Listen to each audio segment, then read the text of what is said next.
Good morning, students. Welcome to Pass International Senior Secondary School, Class 12 English Medium. Today we will study about the collision theory. That is the second last topic of your lesson. That is collision theory. What is the collision? Collision theory gives Max Strauss and Lewis. दो scientist थे, Max Strauss and Levi's.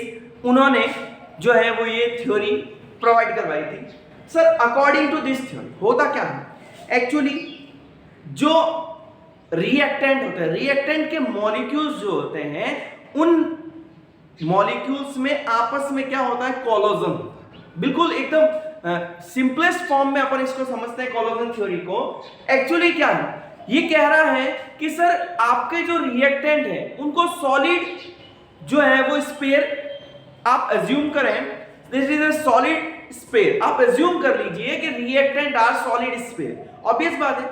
अब इन reactants को आपको क्या करना है कि sir ये रिएक्टेंट्स जब आपस में इन्वॉल्व होते हैं प्रोडक्ट फॉर्मेशन के लिए, तब इन रिएक्टेंट के जो सॉलिड स्पेयर मॉलिक्यूल्स जो है वो क्या करते हैं? आपस में कोलाइड करते हैं, कोलिजन करते हैं.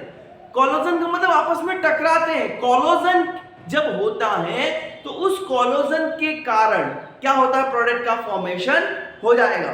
That theory called collision theory. उन्हीं को क्या कहा गया है? कोलिजन. यानी प्रोडक्ट फॉर्मेशन जब होता है तब रिएक्टेंट के मॉलिक्यूल आपस में कोलिजन शो करते हैं. अब कहा गया सर ऑब्वियस बात है कोलिजन होगा तभी जाकर के क्या होगा? प्रोडक्ट का फॉर्मेशन होगा, अदरवाइज प्रोडक्ट नहीं बनेगा. क्लियर हो रही है बात? बिल्कुल. चलिए सर इस बिल्कुल समझ में आ गया कि सर मान लेते हैं ये आपका एक सॉलिड स्पेयर है, ये आपके दूसरे रिएक्टेंट का सॉलिड स्पेयर है. जब इनके आपस में कोलिजन होगा दैट बाय प्रोडक्ट का फॉर्मेशन हो गया. इज जस्ट जनरली एग्जांपल की फॉर्मेशन. ओके. अब क्या कहा गया कि सर ये जो कोलिजन होता है, कोलिजन है ना, ये कोलिजन अगर मैं इस कोलिजन की बात करूं और ये मैं कैलकुलेट करूं पर सेकेंड, तो सर किसी भी रिएक्टेंट मिक्सचर में, इन रिएक्टेंट मिक्सचर पर second, collision in per second को बोलते हैं कोलिजन फ्रीक्वेंसी. तो यहां लिखते हैं अपन sir in reactant mixture collision in per second.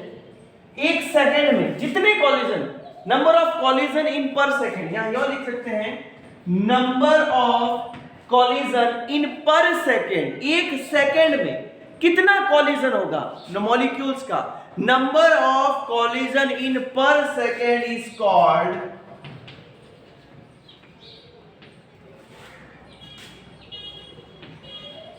collision frequency, that's represented by Z. उसको क्या बोलेंगे?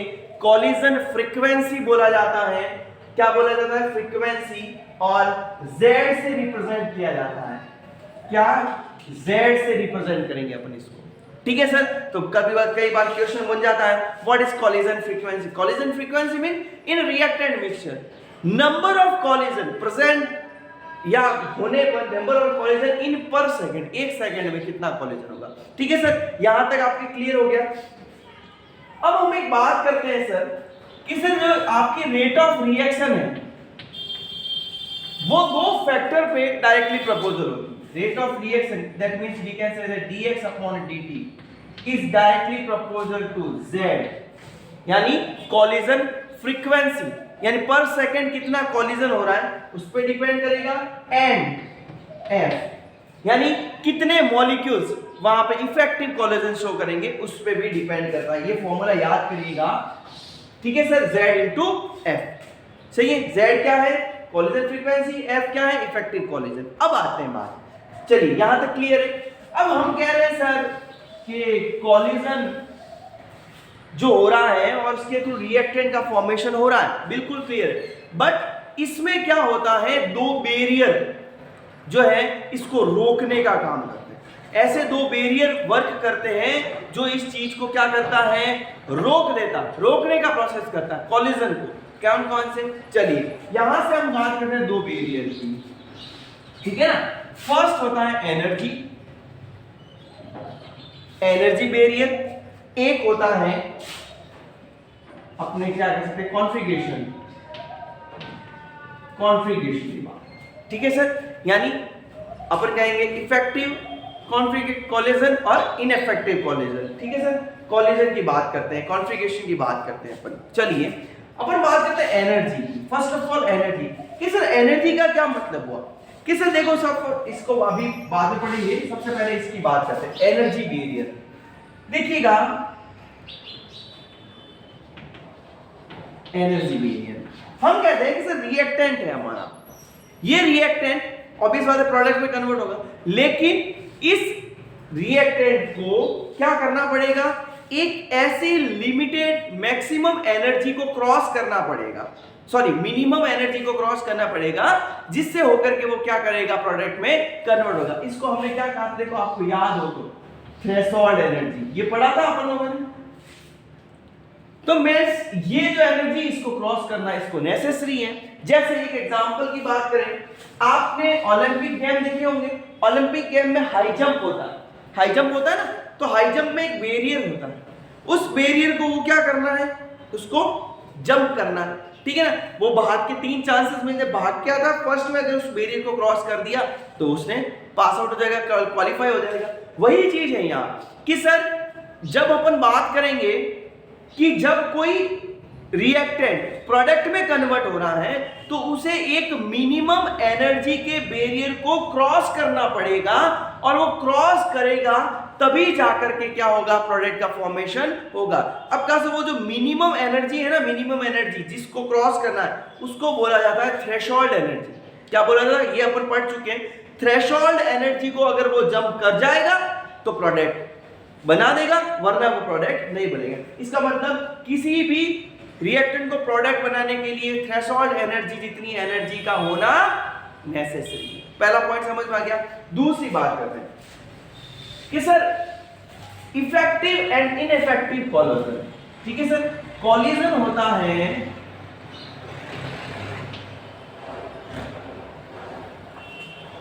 दो तरीके, कितने, दो तरीके। एक होता है इफेक्टिव और एक होता है इनइफेक्टिव। अब सर ये क्या है, इफेक्टिव और इनइफेक्टिव कोलिजन क्या है? देखिए इफेक्टिव कोलिजन का मतलब जो रिएक्टेंट के मॉलिक्यूल्स आपस में कोलिजन कर रहे हैं वो बिल्कुल प्रॉपर वे में जो है आकर के क्या हो, एक दूसरे से कोलिजन करें, तब तो हम क्या करेंगे, वो बोलेंगे इफेक्टिव कोलिजन है। और अगर मैं कहूं कि सर इन कोई भी किसी भी वे में आकर के अटैच हो रहे तो वह इफेक्टिव नहीं हो रहा है, तो प्रोडक्ट का फॉर्मेशन, तो यहां से हम कहेंगे कि यहां प्रोडक्ट नहीं बनता है, जबकि यहां इफेक्टिव कोलिजन से प्रोडक्ट बनता। अब इसको क्या है, एक एग्जांपल के थ्रू समझेंगे तो भी आपको क्लियर हो जाएगा।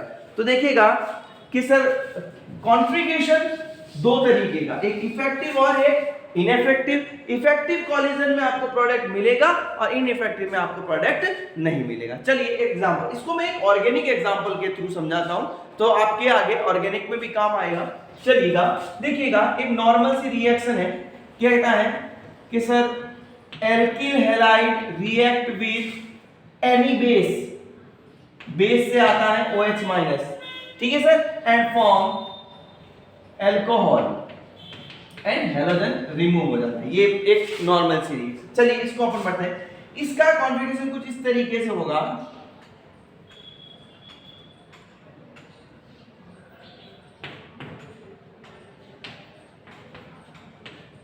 ये सी, ठीक है सर। क्या आया, OH, समझिएगा इसको, ठीक है सर। अब आपको पता है सर यहाँ पे ये नेगेटिव ये positive, because chlorine is a more electronegative elements, यहाँ पॉजिटिव, ये ऑलरेडी नेगेटिव है। तो सर यहाँ से अगर ये स्ट्रेट यहाँ पे आया तो क्या ये इफेक्ट कर पाएगा, बिकॉज दोनों नेगेटिव है तो एक दूसरे को रिपेल करेंगे। चलिए ये कहना नहीं, मैं यहाँ से घुसूंगा तो यहाँ इसका नेगेटिव है, ये बोले मैं यहाँ से एंटर कर जाऊँ यहाँ पे इसका क्या होता है, देखो इलेक्ट्रॉन क्लाउड चारों तरफ फैला हुआ होता है। तो कहा सर ये इस डायरेक्शन में तो अटैक कर ही नहीं पाया, इसका मतलब ये कैसा हुआ, इम्प्रॉपर। ये इम्प्रॉपर कोलिजन हो गया। तो क्या यहां प्रोडक्ट बनेगा? क्या प्रोडक्ट नहीं बनेगा, यहां पे प्रोडक्ट नहीं बनेगा। ठीक है सर, चलिए कोई बात नहीं। अब अगर मैं सेकंड पैटर्न समझूं, चलिएगा इधर इसको देखिएगा आप, सॉरी सेकंड पैटर्न को देखते हैं अपन। ये कार्बन, ये हाइड्रोजन, ये हाइड्रोजन, ये हाइड्रोजन, ये Cl। अब ये जो OH है ये आया बैक साइड से अटैक करने। अब ये पता है सर यहाँ पॉजिटिव है या नेगेटिव है, बैक साइड से अगर अटैक करता है तो सर पॉजिटिव नेगेटिव के बीच में अट्रैक्शन होगा कि नहीं होगा? अट्रैक्शन होगा, तो यहां से ये Cl रिमूव हो जाएगा और आपका प्रोडक्ट जो है, क्या ये प्रोडक्ट बनेगा कि नहीं? दैट मींस ये क्या है? प्रॉपर, क्या है? प्रॉपर कोलिजन है। और प्रॉपर कोलिजन में क्या होता है बेटा? प्रॉपर कोलिजन में प्रोडक्ट का फॉर्मेशन हो जाता है। तो सर ऑब्वियस बात है, रिएक्टेंट को प्रोडक्ट बनाने के लिए प्रॉपर कोलिजन का होना नेसेसरी। तो दो बैरियर यहां पर बात करते हैं कोलिजन थ्योरी में, एक तो आपका एनर्जी बैरियर और दूसरा अपन ने कर दिया कॉन्फ़िगरेशन बैरियर। तो यहां से आपका जो है वो कोलिजन थ्योरी खत्म होता है बेटा। अगले वीडियो में अपन में जो है वो मैक्सवेल और बोल्ट्जमान कर्व की बात करेंगे, उसको समझाने के बाद आपका चैप्टर खत्म हो जाएगा। तो फटाफट से इसका जो है वो आपको कॉपी में इसका होमवर्क करना है, इसको नोट डाउन करना है। Thank you so much.